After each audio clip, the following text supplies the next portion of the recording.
আসসালামু আলাইকুম, good morning, শুভ সকাল। Welcome back to my new video. কী অবস্থা, কেমন আছেন সবাই? আজকে হলো রবিবার। আমি কিন্তু প্রত্যেক দিনের ভিডিও প্রত্যেক দিনই দেই। অনেক ব্লগারদের দেখি, অনেক আপুদের দেখি যে ২-৩ দিনের আগের ভিডিও থেকে শুরু করে। ওইভাবে ভিডিও দিলে আমার কাছে ভালো লাগে না। মানে আমার কাছে প্রত্যেক দিনের ভিডিও প্রত্যেক দিন দিলে আমার কাছে সেটাই ভালো হয়, যে আজকে আপুরা কী করলো, আজকে সারাদিন কী করলো, বা আজকে আমি সারাদিন কী করলাম। অনেকে দেখি ১ সপ্তাহ আগের ভিডিও দেয়, ২ সপ্তাহ আগের ভিডিও দেয়। এগুলো আমার কাছে কেমন যেন ভালো লাগে না। প্রত্যেক দিনের ভিডিও প্রত্যেক দিন দিলে সেটাই আমার কাছে অনেক বেশি ভালো লাগে। আজকে রবিবার, আজকে সকাল সকাল উঠে পড়েছি, কিন্তু এত গরম যে ভালো লাগছে না। ফ্রেশ হয়ে ঘরটার ঝাড়টার দিয়ে একটু বসলাম। ভাবছি একটু চা খাবো কিনা, আবার ভাবছি গরম, প্রচণ্ড গরম। সকাল হলেই গরম শুরু হয়, আবার সারাদিন দুপুর পর্যন্ত থাকে, আবার বিকাল হলে একটু বাতাস ঠান্ডা, বৃষ্টি বৃষ্টি হবে হবে ভাব, এরকম হয়। জানি না এরকম কতদিন থাকবে। টানা বৃষ্টি হয় না, টানা বৃষ্টি হলে গরমটা একটু কমতো, টানা বৃষ্টি হচ্ছে না। আর আমাদের এখানে শুধু বৃষ্টি, একটু বৃষ্টি ৫ মিনিট বৃষ্টি যদি হয় তো ২ ঘন্টা রোদ, তাহলে কীভাবে ঠান্ডা পড়বে? গরম তো গরমই আছে। যাই হোক, বাইরের ওয়েদারটা একটু দেখাবো আপনাদের, সাথে থাকবেন, ভিডিওটা কন্টিনিউ করতে থাকবেন। আর সবাই সবাইকে ভালোবাসা দিয়ে একসাথে এগিয়ে নিয়ে যাবেন, এতটুকুই বলবো। আর আপনাদের সাথেই কাজ করতে চাই সামনের দিনে। দেখা যাক, আল্লাহ ভরসা কতদূর এগিয়ে যেতে পারি। আর এতটুকুই, আমাকেও আপনারা কাছে পাবেন এবং আপনারাও আমার সাথে থাকবেন ইনশাআল্লাহ। যদি কোনো ভুল ত্রুটি হয়ে থাকে অবশ্যই ক্ষমা সুন্দর দৃষ্টিতে দেখবেন। আর আমার পেজ থেকে যারা ভিডিওটা দেখবেন তারা অবশ্যই লাইক ফলো করে দেবেন। আর যারা ইউটিউব চ্যানেল থেকে আমার ভিডিওটা দেখবেন তারা অবশ্যই সাবস্ক্রাইব করে পাশে থাকা বেল বাটনটা ক্লিক করে রাখবেন, যাতে করে প্রত্যেকটা নোটিফিকেশন আপনাদের কাছে সরাসরি পৌঁছে যায়। সাথে থাকেন, চলুন। ঘুম থেকে উঠে বাগানটা পরিদর্শন না করলে আমার একদম ভালোই লাগে না।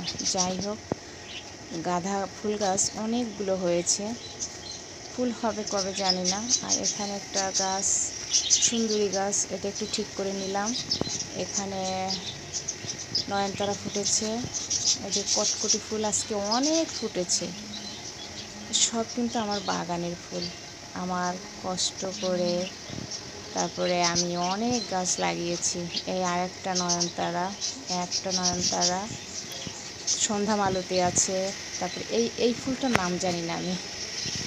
আর এখানে করবী ফুল আছে, ফুটতে ফুটতে করবী ফুল আগেও দেখিয়েছি, এটা শেষ হয়ে যাচ্ছে। আর এটা হচ্ছে টগর ফুল, এটাও অনেক ফুটেছিল, এটা আস্তে আস্তে কম ফুটছে। আর এখানে হচ্ছে পাখির ডাক, আপনারা অবশ্যই শুনতে পাচ্ছেন, আমার ভয়েসে শুনতে পাচ্ছেন। আমি পাখির ডাকটা বন্ধ করিনি, আমি পাখির ডাক সাথে নিয়ে আমি ভয়েস ওভার করলাম। তারপরে ডিম ভেজে ভাত খাবো, ভাত খাওয়ার পরে তারপরে আপনাদের সাথে রান্নাটা করব। রান্না করতে গিয়ে সেটাও আমি আপনাদের সাথে শেয়ার করব। সকালবেলা ডিম ভাজি, গুলায় ডিম ভাজি খাই। তারপরে আজকে একটু অন্যভাবে পোস্ট করে ওর মধ্যে ঝাল পেঁয়াজ দিয়ে সেটা একটু খেলাম, ভালোই লাগলো। আর এভাবে ডিম ভাজি করে নিয়ে আসছি ঝাল পেঁয়াজ দিয়ে, পানি, আমি মগ ছাড়া পানি খেতে পারি না, গ্লাসে পানি খাই না আমি কখনোই। পছন্দ করে খাবো, আর তারপর আপনাদের সাথে আবার কথা বলবো।